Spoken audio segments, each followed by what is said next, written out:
Cat, home of brilliant children's books. Meow. Hello, this is Mark Dorey and this is Seren. And welcome to another Tomser Cat book review. And today is going to be a first because it was an audio book we listened to when we were travelling up over the Christmas holidays to some relatives. And the book was called The Grand Genius Summer of Henry Hoobler by Lisa Shanahan. And we, as I said, we listened to it when we were on a very long trip up to Manchester. So just to start, Seren is going to read the blurb. It struck Henry that perhaps he was waiting for the exact right moment to be daring and brave, the exact right moment where he felt no worry at all, not one tiny flicker. But what if that moment never came? Henry Hoobler is a reluctant adventurer who is worried about his summer holiday camping at the beach. Bugs, spiders, snakes, stingers, blue-ringed octopi or sharks. Worst of all, his family and friends are pushing him to ride his new silver bike without training wheels. But when Henry meets Cassie, he discovers that courage is there to be found when you have a friend who is straight up and true.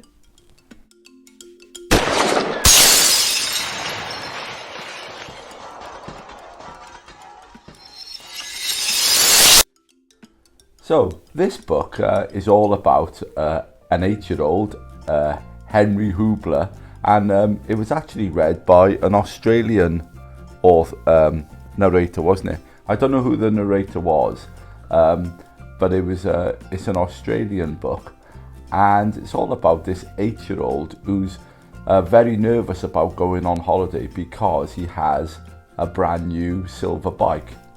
And when the story starts, he's nervous about riding this bike because this holiday is going to be a watershed moment where he is going to have his training wheels taken off the bike, and he's an 8-year-old, so that he's going to ride this bike by the end of his holiday without the training wheels. Do you remember riding your bike without training wheels? Yeah. It was last year, wasn't it? No. Were you nervous when we took the wheels off? Probably, yeah. And we were on holiday. Yeah, in the Gower. Yeah, we were on holiday in the Gower, so we could have the grand genius summer of Seren Dorey down the Gower. Actually, we did it down the Gower. Yes, I know. And John Capper done it, didn't he? Yes, he helped me. Our friend done it because I couldn't go fast enough. I couldn't run fast enough behind the bike. But you actually learned to ride on it.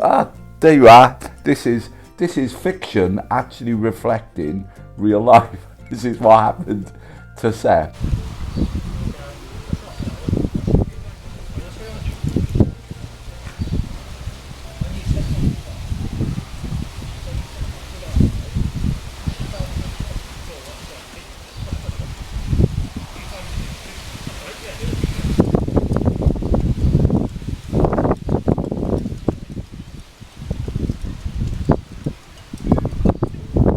That is incredible.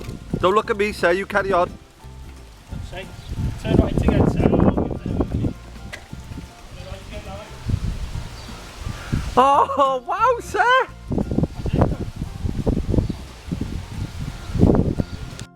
And so Henry is really nervous about all these things, and he's got an older brother and his friend as well. And his friend is always making fun of him, isn't he? Yes. Was it Patch? That's his brother. Oh, right, okay. I think. Yeah, and this was quite a while since we listened to it. But the thing is, he's called Henny. They call him Henny, and people are always undermining him and this, that, and the other, and underestimating him. And all the time he's avoiding riding this brand new. Well, it's not a brand new, but it's a silver bike that they're taking on holiday. And his brother and his friend are making fun of him all the time because he's not riding his bike. Yep. Mm-hmm. So they go on this camping holiday and they're doing all this great stuff, and he's avoiding riding his bike. and he meets this girl who's about the same age, who's on a bike. What's her name? Cassie, I think. Yeah, It's what's her proper name? Do you remember what Cassie is short for? No. Cassiopeia. So Cassiopeia, the star constellation.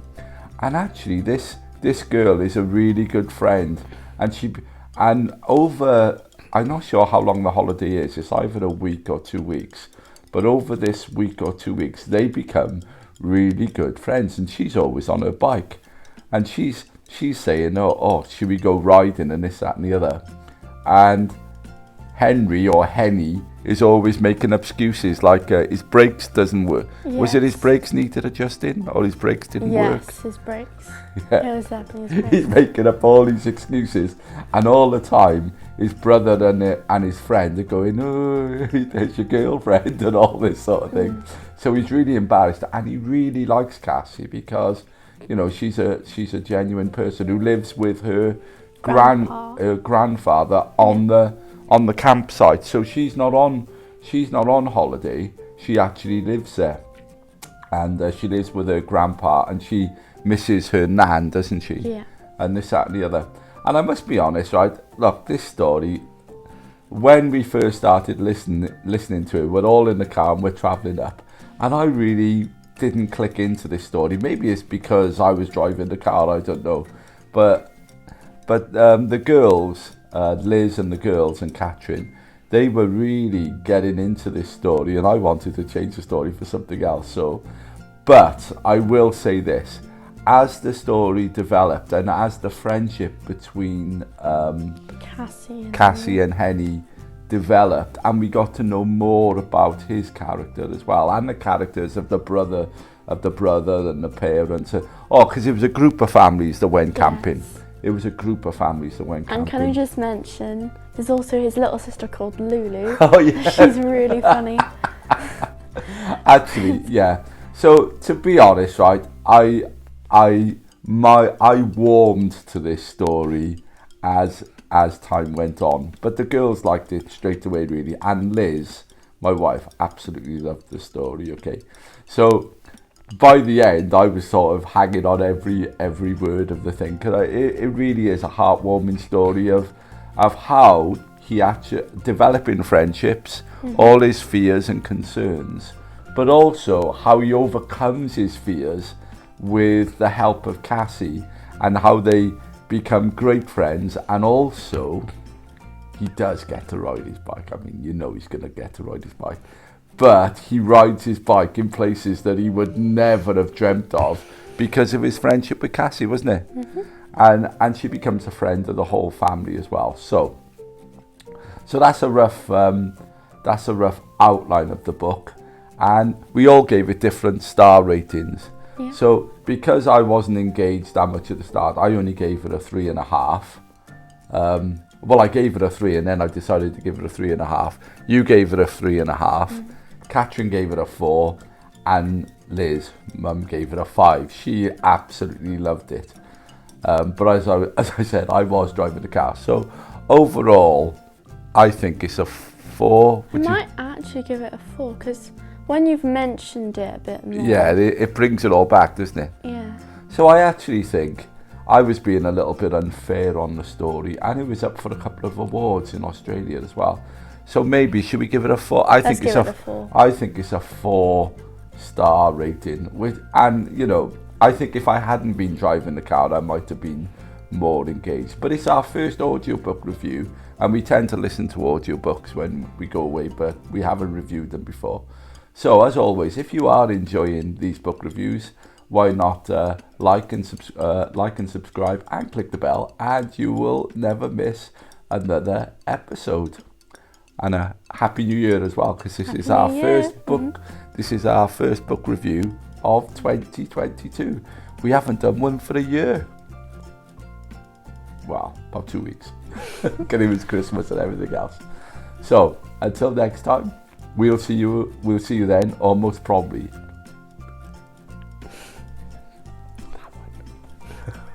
Bye-bye. Bye.